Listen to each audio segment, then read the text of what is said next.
இம்முறை கொண்டாடுகிற ஈஸ்டர் தினமும் இதற்கு முன்பதாக கொண்டாடிய ஈஸ்டர் தினம் இரண்டுமே முழுவதுமாக தாக்குதல்களுக்கு மத்தியில தான் நாங்கள் கொண்டாடி கொண்டிருக்கக்கூடிய நிலையாக இருக்கிறது என்று சொல்லிட்டு என்ன சொல்றாருன்னா, இது தொடர்பாக உலக மக்கள் பேசுவது அவர்களுடைய கடமையாக இருக்கிறது.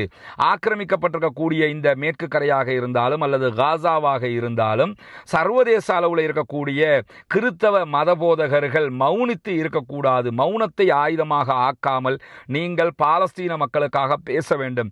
லெபனானையும் ஆக்கிரமிக்கணும் என்று சொல்லி அவங்க நினைச்சுக்கிட்டே இருக்கிறாங்க. எனவே நாங்கள் ஆட்களை குறைப்பதோ எங்களுடைய இராணுவத்தை குறைப்பதோ ஆயுதங்களை குறைப்பதோ என்பது அசாத்தியமானது. அதை நாங்கள் செய்ய மாட்டோம். தேவைப்பட்டால் மீண்டும் யுத்தத்திற்கு நாங்கள் வருவோம் என்கிற செய்தியை நாயிம் காசிம் அவர்கள் வெளியிட்டிருக்கக்கூடிய நேரத்தில் தான் பாலஸ்தீன விடுதலை அமைப்பு இன்றைக்கும்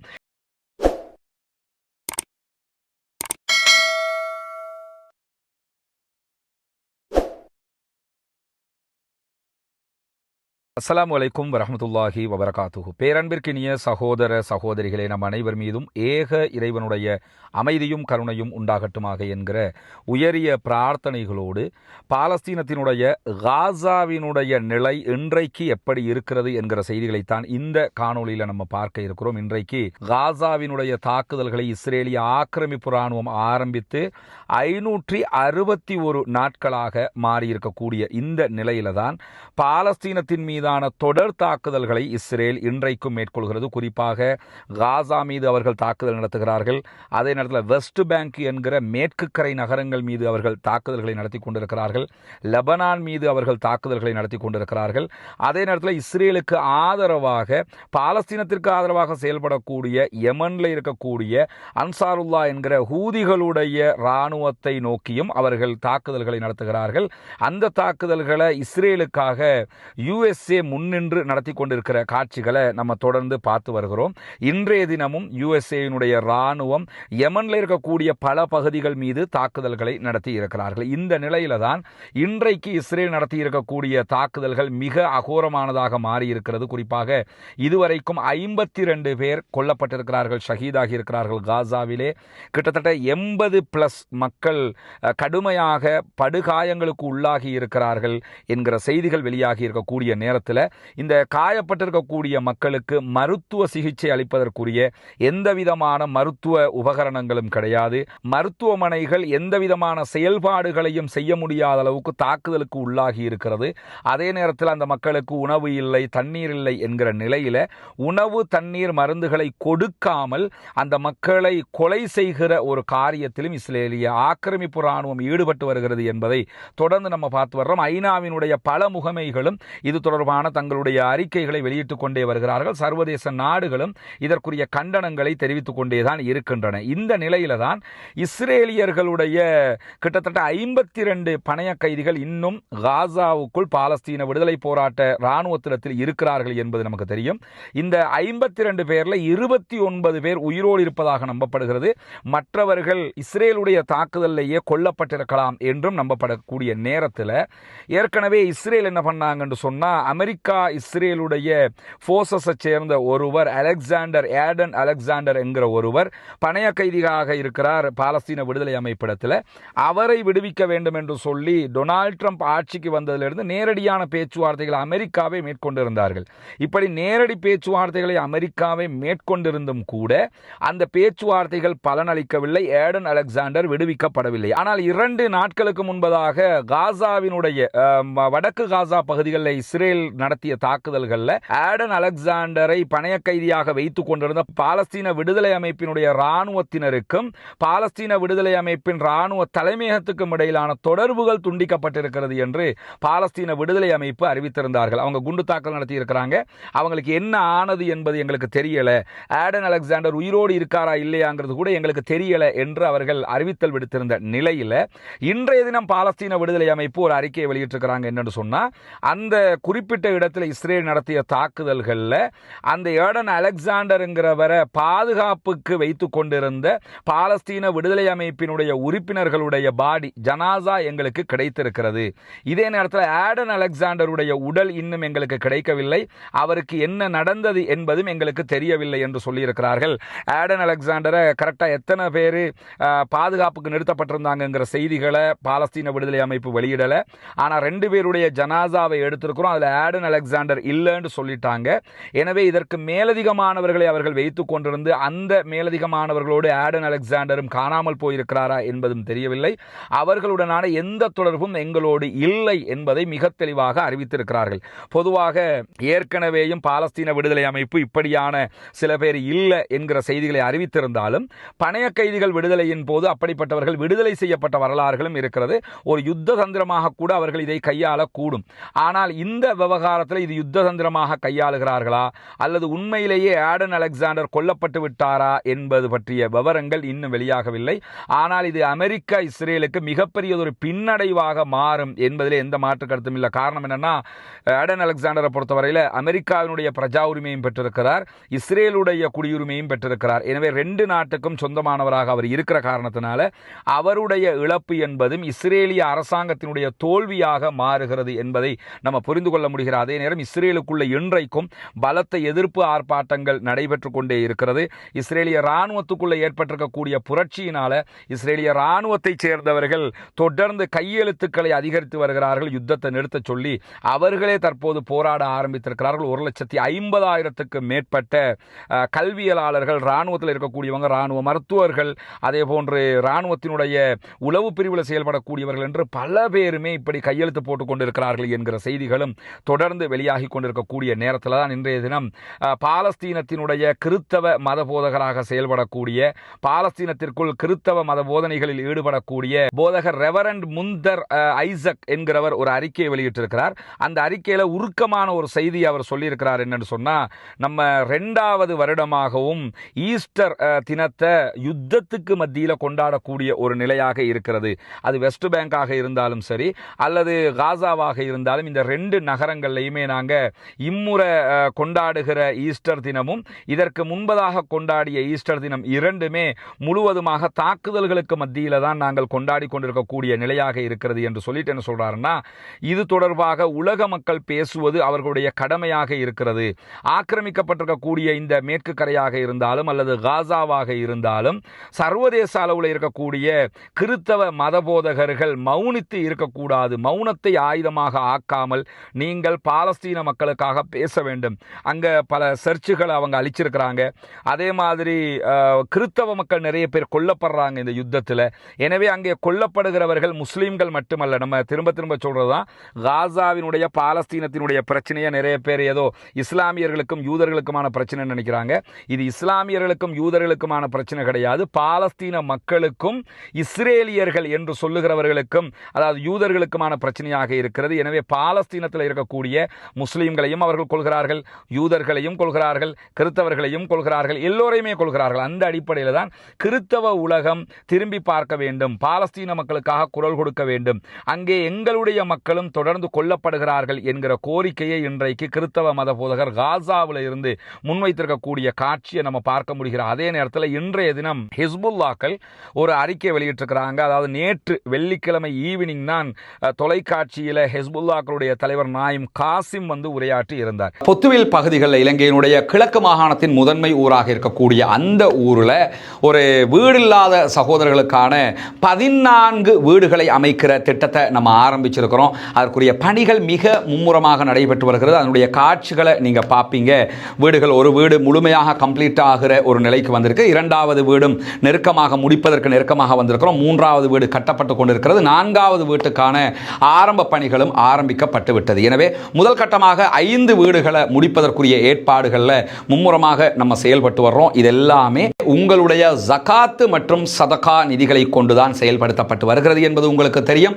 அந்த மக்களுக்காக நீங்கள் வழங்கக்கூடிய இந்த உதவிகள் நாளை மறுமையிலே கண்டிப்பாக இறைவனிடத்திலே மிக பெரும் பாக்கியங்களை நமக்கு பெற்றுத்தரக்கூடிய ஒன்றாக இருக்கிறது. அல்லாஹுக்காக நாம் செய்கிற அனைத்து செயல்பாடுகளுமே மறுமையை இலக்காக கொண்டதாக இருக்கிறது. சுவர்க்கத்தை பெற்றுக்கொள்ளக்கூடிய இலக்கை தான் நாம் நிர்ணயித்து வைத்திருக்கிறோம். எனவே தான் இந்த பணியை நம்ம பண்ணி வர்றோம். அங்கே இருக்கக்கூடிய நம்முடைய சகோதரர்கள் அந்த பணிகளை மிக மும்முரமாக முன்னெடுத்து வருகிறார்கள். இதற்காக உங்களிடத்தில் தான் நாம் தொடர்ந்தும் உதவிகளை எதிர்பார்த்து வருகிறோம். எனவே இதற்காக உதவ விரும்புகிற சகோதர சகோதரிகள், தாய்மார்கள், பெரியவர்கள், முன்னால் தெரிகிற நம்முடைய வங்கி கணக்கிலக்கத்திற்கு உங்களால் முடிந்த உதவிகளை வாரி வழங்க முடியும். அது எவ்வளவு பெரிய தொகை அல்லது எவ்வளவு சிறிய தொகை என்பதல்ல, இறைவனிடத்திலே நன்மையை பெற்றுத்தரக்கூடிய ஒரு காரியத்திற்கு நம்மால் முடிந்த எல்லா உதவிகளையும் நாம் செய்ய முடியும். எனவே அங்கு நடக்கக்கூடிய இந்த பணிகள் வேகமாக நடைபெற்று அந்த மக்களும் நம்மை போன்று மகிழ்ச்சியானவர்களாக மாறுவதற்கு உங்களால் முடிந்த உதவிகளை வாரி வழங்குமாறு அன்பாக கேட்டுக்கொள்கிறோம். அது எதுக்காக திடீர்னு நாயிம் காசிம் தொலைக்காட்சியில் உரையாற்ற வந்தார் என்று சொன்னால், தொடர்ந்து இஸ்ரேல் என்ன பண்ணுறாங்கன்னா, காசாவுக்கு ஆதரவாக வந்த ஹிஸ்புல்லாக்கள் தங்களுடைய ஆயுதங்களை குறைக்க வேண்டும், உடனடியாக ஆயுதங்களை வைக்கணும் என்று ஒரு கோரிக்கையை வைக்காம ஆயுதங்களை குறைக்கணும் என்கிற ஒரு கோரிக்கையை முன் வச்சு வர்றாங்க. லெபனானுக்குள்ளேயும் ஹிஸ்புல்லாவுக்கு எதிராக இருக்கக்கூடிய சில பேரும் இந்த கருத்தை வலியுறுத்தி வர்றாங்க. எனவே தான் இன்றைக்கு ஹிஸ்புல்லாக்கள் வெளியிட்டிருக்கக்கூடிய அறிக்கையில் என்ன சொல்றாங்கன்னா, லெபனானை பாதுகாப்பதற்கும் லெபனானை மீட்டெடுப்பதற்கும் பாலஸ்தீனத்திற்கு ஆதரவாகவும் நாங்கள் ஆயுதத்தை வைத்துக் கொண்டிருக்க வேண்டிய கட்டாயம் எங்களுக்கு இருக்கிறது. எக்காரணம் கொண்டும் நாங்கள் ஆயுத குறைப்பை செய்ய மாட்டோம், நாங்கள் யாருக்கும் பயப்படவும் மாட்டோம். எனவே எங்களிடத்தில் ஆயுத குறைப்பை பற்றி யாரும் பேசக்கூடாது என்று சொல்லி நாயிம் காசிம் இன்றைக்கு வெளியிட்டிருக்கக்கூடிய அறிக்கையில் சொல்லியிருக்கிறது மட்டுமல்லாம, இந்த தாக்குதல்களை பொறுத்தவரையில் நாங்கள் ரொம்ப பொறுமையாக அணுகி கொண்டிருக்கிறோம். யுத்த நிறுத்தம் என்று ஆனதுக்கு பிறகும் இஸ்ரேல் எங்கள் மீது, எங்கள் நாட்டின் மீது தாக்குதல்களை நடத்தி கொண்டே இருக்கிறது. எனவே நாங்கள் மீண்டும் யுத்தத்திற்கு வர வேண்டி ஏற்படலாம். எனவே எங்களை மீண்டும் யுத்தத்திற்கு இழுத்து விட்டு விடாமல் நீங்க சமாதானத்தை கடைபிடிக்க வேண்டும். இல்லைன்னு சொன்னா கண்டிப்பாக நாங்க யுத்தத்திற்கு வருவோம். ஏன்னா இஸ்ரேலை பொறுத்தவரையில பாலஸ்தீனத்தை ஆக்கிரமிச்சது பத்தாது என்று சொல்லி எப்பொழுதும் லெபனானையும் ஆக்கிரமிக்கணும் என்று சொல்லி அவங்க நினைச்சுக்கிட்டே இருக்கிறாங்க. எனவே நாங்கள் ஆட்களை குறைப்பதோ, எங்களுடைய இராணுவத்தை குறைப்பதோ, ஆயுதங்களை குறைப்பதோ என்பது அசாத்தியமானது. அதை நாங்கள் செய்ய மாட்டோம். தேவைப்பட்டால் மீண்டும் யுத்தத்திற்கு நாங்கள் வருவோம் என்கிற செய்தியை நாயிம் காசிம் அவர்கள் வெளியிட்டிருக்கக்கூடிய நேரத்தில் தான் பாலஸ்தீன விடுதலை அமைப்பு இன்றைக்கும் இஸ்ரேல் மீது பல தாக்குதல்களை நடத்தி இருக்கிறார்கள். நடத்தி இருப்பது மட்டுமல்லாமல் நேரடி யுத்தத்திற்கு நாங்கள் வரவேண்டி வரலாம் என்கிற செய்திகளையும் அவங்க சொல்லி இருக்கிறாங்க. அதற்கு முன்பதாக நேற்றைய தினம் இஸ்ரேல் ஒரு ப்ரொபோசலை கொடுத்திருந்தாங்க. ஏற்கனவே யுத்த நிறுத்தம் தொடர்பாக 40 நாட்கள் யுத்த நிறுத்தம். இந்த 40 நாட்களுக்காக 10 பணைய கைதிகளை விடுதலை செய்ய வேண்டும் பாலஸ்தீன விடுதலை அமைப்பு என்று இஸ்ரேல் கோரிக்கை விடுத்திருந்தாங்க. அதை முற்றுமுழுதாக நாங்கள் மறுக்கிறோம் என்று பாலஸ்தீன விடுதலை அமைப்பினுடைய தலைவர் அல் ஹையா அவர்கள் மிக தெளிவாக அறிக்கையாக வெளியிட்டாரு. இஸ்ரேலுடைய இந்த ஏமாற்று அறிக்கைகளை நாங்கள் ஏற்றுக்கொள்வதற்கு தயாரில்லை. நிரந்தர யுத்த நிறுத்தம், பாலஸ்தீனத்தை விட்டு இஸ்ரேல் வெளியேறுவது, பாலஸ்தீனத்தை டெவலப் பண்றதற்குரிய அந்த ஏற்பாடுகளை பண்றது, பாலஸ்தீன மக்களுக்கான உரிமைகளை கொடுப்பது என்பது ஒத்துக்கொண்டால் மட்டும்தான் நாங்கள் சமாதானத்திற்கு வருவதற்கு தயாராக இருக்கிறோம். இந்த சும்மா 40 நாள் சமாதானம் என்று சொல்லிட்டு எங்கள்கிட்ட இருக்க பணைய கைதிகளை எடுத்துட்டு போயிட்டு திருப்பி எங்களையே அடிக்கிறதுக்கு நாங்கள் ஒத்துக்கொள்ளவே மாட்டோம். எனவே அந்த ப்ரொபோசலை நாங்கள் மறுக்கிறோம் என்று சொல்லி நேற்று பாலஸ்தீன விடுதலை அமைப்பு அறிவித்து விட்டிருந்த நிலையில தான் இன்றைக்கு 5 டேங்குகள், அதாவது 3 மெர்காவா டேங்குகள், 2 D9 வகையான புல்டோசர்கள், அங்கே இருக்கக்கூடிய கட்டிடங்களை அடிச்சு நொறுக்கிறதுக்கு அழிக்கிறதுக்கு பயன்படுத்தக்கூடிய புல்டோசர்கள், D9 வகையான புல்டோசர் என்று சொல்லுவாங்க. அந்த புல்டோசர்கள் 2 புல்டோசர்களும் 3 மெர்காவா டேங்குகளையும் இன்றைக்கு பாலஸ்தீன விடுதலை அமைப்பினர் அளித்திருப்பது மட்டுமல்லாமல் அவங்க வெளியிட்டிருக்கக்கூடிய ஒரு அறிக்கையில் என்ன சொல்றாங்கன்னு சொன்னா, தங்களுடைய படைகள் ஒரு சுரங்க பாதைக்குள்ளாக இஸ்ரேலிய ஆக்கிரமிப்பு ராணுவத்தை உள்ள ஈர்த்ததாகவும், அதாவது நாங்கள் இங்கே தான் நிற்கிறோம் என்று சொல்லி அவங்களை தாக்குறதுக்கு உள்ளே எடுக்கிற மாதிரி உள்ளே எடுத்தோம். அதற்குள் அவர்களுடைய படை உள்ளே வந்ததற்கு பிறகு அந்த சுரங்க பாதையை வெடிக்க செய்து பலரை நாங்கள் கொன்றிருக்கிறோம் என்கிற செய்தியை சொல்லியிருக்கிறாங்க. அந்த சுரங்கப்பாதை வலையமைப்புக்குள்ள எத்தனை பேர் கொல்லப்பட்டிருக்கிறாங்க என்கிற செய்திகள் இன்னும் வெளியே வரல. இன்னும் சொல்ல போனா இஸ்ரேல் இப்படி ஒரு தாக்குதல் நடத்தப்பட்டதையே இன்னும் ஒப்புக்கொள்ளவில்லை. கிட்டத்தட்ட ஒரு சுரங்கப்பாதை வலையமைப்புக்குள்ள ஒரு படைப்பிரிவு அவங்க எடுக்கிறாங்கன்னா குறைஞ்சது ஒரு பட்டாலியன்ல 20 பேராவது இருப்பாங்க. எனவே 20 பேராவது அதில் கொல்லப்பட்டிருக்க வேண்டும் என்பதை நம்ம புரிஞ்சு கொள்ள முடிகிறது. ஆனால் கரெக்டாக எத்தனை பேர் கொல்லப்பட்டாங்கிறத பாலஸ்தீன விடுதலை அமைப்பு வெளியிடவில்லை. இஸ்ரேல் இதுவரைக்கும் அப்படி ஒரு தாக்குதலே நடந்தது என்பதை கூட அவர்கள் ஒப்புக்கொள்ள கொள்ளவில்லை. எனவே இன்றைக்கு 3 மெர்காவா டேங்குகள், 2 D9 வகையான புல்டோசர்கள், அதே போன்று ஒரு இஸ்ரேலிய படைப்பிரிவு மொத்தமாக அளிக்கப்பட்டிருக்கிறது என்கிற செய்திகள் வெளியாகி இருக்கக்கூடிய இந்த நேரத்தில் நமக்கு தெரியும், பாலஸ்தீனத்திற்கு ஆதரவாக செயல்படக்கூடிய யமன் மீது அமெரிக்கா தாக்குதல்களை தொடர்ந்து நடத்துகிறது. அந்த அடிப்படையில் யமன் மீது அவர்கள் தொடர்ந்து 2 நாட்கள் நடத்தக்கூடிய இந்த தாக்குதல்களை 80க்கு மேற்பட்ட சகோதரர்கள் கொல்லப்பட்டிருக்கிறார்கள் பொதுமக்கள். அதே நேரத்தில் 150க்கு மேற்பட்டவர்கள் படுகாயம் அடைந்திருக்கிறார்கள் என்கிற செய்திகள் வெளியாகி இருக்கக்கூடிய நேரத்தில் தான் இன்றைக்கு இஸ்ரேல் ஒரு அறிக்கை வெளியிட்டிருக்கிறாங்க. அமெரிக்காவிடத்தில் ஈரானுடைய நியூக்ளியர் அணு ஆயுத தயாரிப்பு நிலையங்கள் மீது தாக்குதல் நடத்துவதற்கு நாங்கள் அனுமதி கேட்டிருந்தோம். அமெரிக்கா அதற்கு எங்களுக்கு அனுமதி மறுத்திருக்கிறது. இருந்தாலும் நாங்கள் ஒரு வரையறுக்கப்பட்ட தாக்குதல், ஒரு குறிப்பிட்ட ஏரியாவுக்கு உண்டான தாக்குதலை நடத்துவதற்கு தயாராக இருக்கிறோம் என்று அறிவிச்சிருக்கிறாங்க. பொதுவாக ஏற்கனவே 2 வாட்டி இந்த மாதிரி அறப்படிச்ச வேலை செய்ய போய் இஸ்ரேல் ஈரான்ட்ட வாங்கி கட்டியிருக்கிறாங்கிறது தெரியும். அதனால தான் அமெரிக்காக்காரனே சொல்கிறான், திரும்ப போய் வாங்கி கட்டிக்கிறாத, பொத்திக்கிட்டு இரின்னு சொல்லிக்கிட்டு இருக்கிறாங்க. ஆனால் அதை மீறி இல்லை நாங்கள் தாக்குதல் நடத்துவோம்னு நிற்கிறாங்க. அப்படி தாக்குதல் நடத்தப்பட்டால் அதை எப்படி எதிர்கொள்ள வேண்டும் என்பது எங்களுக்கு தெரியும் என்று சொல்லி மிக தெளிவாக ஈரானுடைய வெளியுறவு அமைச்சர் அப்பாஸ் அராச்சி அறிவித்திருக்கக்கூடிய செய்திகளும் வெளியாகி இருக்கக்கூடிய நேரத்தில் இன்றைக்கு அப்பாஸ் அராச்சி அவர்கள் ரோம் நகருக்கு சென்றடைந்திருக்கிறார். அமெரிக்காவுடனான நியூக்ளியர் டாக்ஸ் 2வது கட்டமாக ரோமில் ஓமானுடைய மத்தியஸ்தத்தில் நடைபெறுகிறது. ஓமான் தான் நடுவராக இருந்து பேச்சுவார்த்தை நடத்துகிறாங்க. ஆனால் இந்த வாட்டி ஓமானில் நடக்கல, அது ரோமில் நடக்கிறது. ரோமில் அவர் போய் இறங்கி இருக்கிறாருங்கிறதை இன்றைக்கு ஈரானுடைய இர்னா போன்ற செய்தித்தளங்கள் மிக தெளிவாக செய்தி வெளியிட்டிருக்கின்றன. எனவே இந்த வாட்டியும் மோதிர கையால் குட்டு வாங்கணும்னு இஸ்ரேல் விரும்பினாங்கன்னா ஈரான் மீது அவங்க அட்டாக் பண்ணலாம். அமெரிக்காவே வாயை பொத்திக்கிட்டீரின்னு சொல்லும் போது கூட அவங்க தாக்குதல் நடத்துவதற்கு தயாராக இருக்கிறோம் என்கிற பேச்சுக்களை பேசியிருக்கிறார்கள்.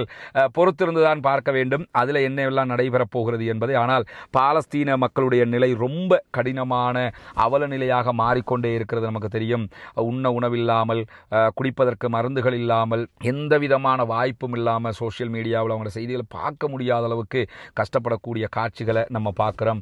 நிறைய சகோதரர்கள் அந்த ஒரு செய்தியை பரப்புகிறாங்க, ரஃபா சுற்றி வளைக்கப்பட்டிருக்கிறதுன்னு.